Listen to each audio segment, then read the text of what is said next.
Assalamualaikum.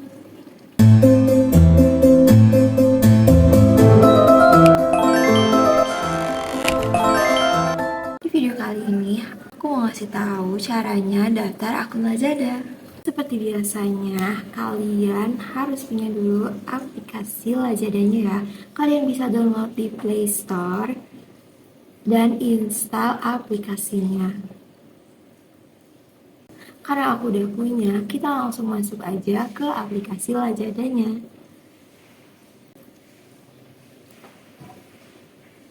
Nah, ini beranda Lazada guys. Kita langsung masuk ke fitur akun aja.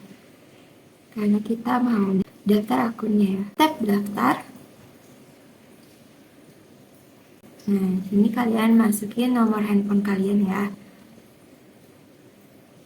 Nanti bakalan dapetin verifikasinya via SMS. Nah, kalau udah batal aja ini. Oke, konfirmasi. Nah, di sini kalian masukin namanya, nama yang bakalan muncul di aplikasi Lazadanya ya, sama kata sandinya. Yes. Jangan lupa kata sandinya yang mudah diingat ya guys sama kalian.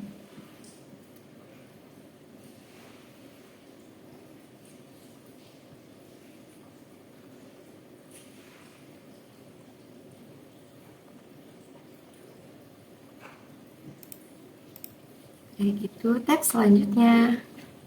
Nah, kalian masukin jenis kelaminnya ya. Perawan wanita, terus masukin juga tanggal lahir kalian. Kalau udah, tap mengonfirmasi. Konfirmasi. Ini lain kali aja ya guys, karena kita belum punya akun dananya. Kita tap lain kali aja. Oke, akun Lazada kalian udah bisa kalian pakai ya. Kalian bisa langsung shopping atau belanja-belanja nih. Terima kasih.